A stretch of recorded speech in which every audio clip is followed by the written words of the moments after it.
Vamos falar agora sobre os capítulos 12 e 13 de Lucas. Veja no primeiro versículo do capítulo 12, nós encontramos aqueles três grupos de pessoas que estão sempre ao redor de Jesus: multidão, discípulos e fariseus, em um só versículo. Na verdade, ele não fala que os fariseus estavam presentes, mas fala sobre vigiar contra o fermento deles. Qual o fermento dos fariseus? Hipocrisia. Apresentar uma coisa por fora que não é verdade por dentro. Isso chama hipocrisia, uma máscara. Hoje tem muito disso na igreja evangélica, uma apresentação de santidade que não corresponde à realidade. E isso ele fala que é fermento. O fermento faz aquele pouquinho de massa ficar parecendo que é grande, mas é só ar, não é nada de substância. E qual a cura para o fermento dos fariseus, para a religiosidade, para a hipocrisia? Luz. Ele fala que tudo que está encoberto vai vir à luz.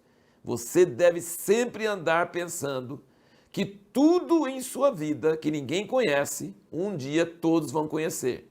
Isso é uma coisa que cura as nossas trevas, cura, sabe? Tudo que você falou em escuro, tudo que falou ao ouvido, ele falou que vai ser pregoado nos telhados. Tudo que os outros não sabem sobre nós, um dia eles vão saber. Então nós precisamos andar desse jeito e isso cura a hipocrisia. E aqui ele diz também umas coisas interessantes. Ele diz que podemos até ser mortos, não temer os que podem matar o corpo, mas temer aquele que depois de morto pode dançar no inferno. E diz que Deus se preocupa com os passarinhos. Deus se preocupa com os passarinhos. Você já imaginou? Cada passarinho Deus se preocupa com eles. Mas ele diz, mas nós valemos muito mais que os passarinhos.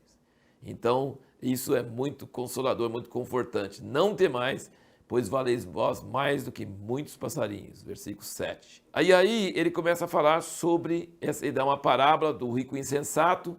Aqui se percebe que o rico não é um rico pecador, não é um rico errado, é um rico que ficou rico normalmente, assim, tranquilamente, trabalhando e tal. Só que ele diz que o problema do rico é que ele confiou nas suas riquezas. E falou, alma, você tem muitos bens para muito tempo, pode dormir, fica tranquilo, não precisa nem me preocupar em trabalhar, porque eu já derrubei meus armazéns, fiz armazéns maiores, e eu estou tranquilo para o resto da vida. E Deus fala, louco! Essa noite te pedirão a tua alma, e o que você juntou ficará para quem? E assim ele diz, assim é o que não é rico para com Deus. Depois ele diz, juntar tesouro no céu. Então, ser rico para com Deus é juntar tesouro no céu.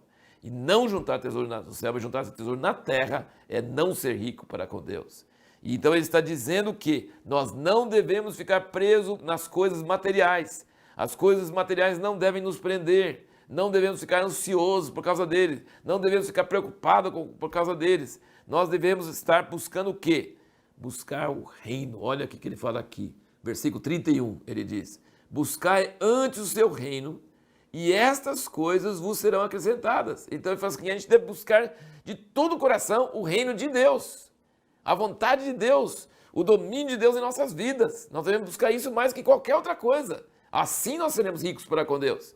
Mas o próximo versículo diz, não temas, ó pequeno rebanho, porque o vosso Pai agradou dar-vos o reino. Olha que coisa interessante. Ele diz que a gente deve buscar o reino mais do que tudo, mas ele diz, não temas, porque o vosso Pai agrada dar-vos o reino. Então nós podemos buscar o reino mais do que tudo, e o Deus vai nos dar o reino. Isso é uma coisa muito maravilhosa, muito preciosa.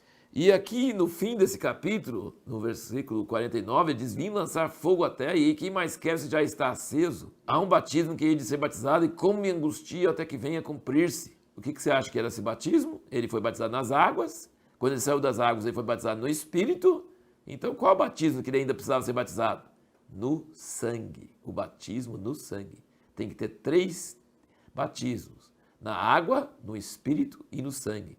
Ele falou assim, a água no Espírito já foi, mas há um batismo em que hei de ser batizado, e como me angustio até que venha a cumprir-se?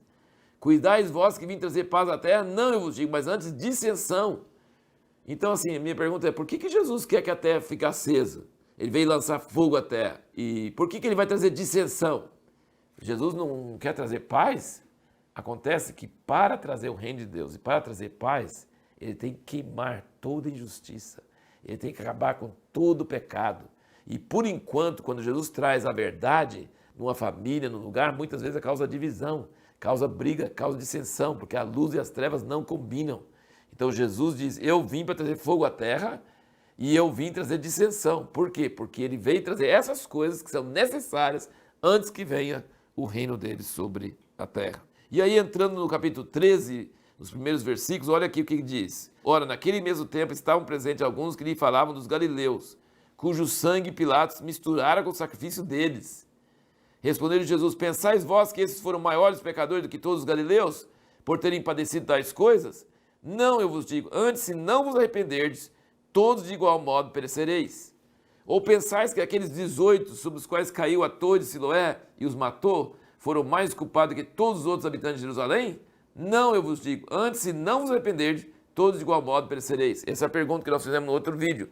Por que nunca devemos dizer que catástrofes naturais ou sofrimento contínuo são resultado do pecado daquele povo específico? Porque Jesus diz aqui que não é esses caras que sofreram essas coisas horríveis. Por exemplo, quem está num lugar que oprime, um governo que oprime o povo, que tortura, que comete injustiça, ou um lugar como Haiti, que tem sofrido muitas desgraças, muitas calamidades, terremotos e furacões e coisas, você deve, nossa, esse pessoal deve ter pecado muito. Não é verdade, Jesus diz, não é verdade. Essas coisas não é porque as pessoas pecaram mais do que outras. Se não vos arrependerdes, todos de igual modo perecereis. E aí ele passa a dar a parábola da figueira estéril, que não tem também nos outros evangelhos, que Deus queria arrancar a figueira e o viticultor falou, não, deixa eu pôr mais estrume ao redor e cavar e vamos ver se vai dar esse ano. Então o que é isso? Arrependimento. Se tiver arrependimento, se Deus não nos deixa cair, morrer num desastre, numa catástrofe, é porque está dando mais um tempo para a gente arrepender e produzir fruto, entendeu? Então é isso que a gente precisa entender, que é o que Jesus está dizendo aqui. E aqui no versículo 23 do 13, alguém lhe perguntou, Senhor, são poucos que se salvam? São poucos que se salvam? E aí ele fala da porta estreita e tal, e vai falando. Depois no versículo 28 ele diz, ali haverá choro e ranger de dentes, quando virdes Abraão, Isaque, Jacó e todos os profetas do reino de Deus, e vós lançados fora. Muitos virão do oriente, do ocidente, do norte e do sul, e reclinar-se-ão à mesa no reino de Deus. Então, para Jesus ser salvo, porque a pergunta é, são poucos que se salvam? E ele confirmou, a porta é estreita, então ele está dizendo que muitos vão procurar entrar e não entrarão. Então, poucos, não são muitos que serão salvos, são poucos em relação à grande quantidade de pessoas no mundo. E ele diz que ser salvo e entrar no reino é a mesma coisa. Para Jesus é a mesma coisa. Ser salvo, entrar no reino, ter vida eterna, é tudo a mesma coisa para Jesus. E ele diz que Abraão, Isaque, Jacó e todos os profetas estão no reino de Deus, e vós lançados fora, que é os religiosos da sua época. E aí ele está dizendo, muitos virão do Oriente, do Ocidente, do Norte e do Sul. Isso significa que os gentios, pessoas de muitas partes do globo terrestre, que eles não aceitavam, os filhos do reino, que são os judeus da época de Jesus, seriam lançados fora, e os gentios iriam entrar e sentar à mesa com os patriarcas e com os profetas. E aí ele termina esse capítulo 13 com lamento. Aqui no versículo 33 ele diz, importa contudo caminhar hoje, amanhã e no dia seguinte, porque não convém que morra um profeta fora de Jerusalém. Então Jesus está se chamando de profeta. Jesus não era só filho de Deus, ele era profeta também. E aí ele diz, Jerusalém, Jerusalém, que matas os profetas, apedreja os que a ti são enviados. Versículo 34. Quantas vezes quis eu ajuntar os teus filhos, como a galinha junta a sua ninhada debaixo das asas, e não quiseste. Eis aí abandonado vos é a vossa casa, e eu vos digo que não me vereis até que venha o tempo que digais, bendito aquele que vem em nome do Senhor. Jesus chorando, lamentando por Jerusalém. E a pergunta que nós vamos responder no próximo vídeo é como conciliar as duras exigências do discipulado, que aqui são bem enfatizadas em Lucas, como Jesus assim, exige muita coisa dos seus discípulos, com a grande misericórdia que é mostrada para os pecadores.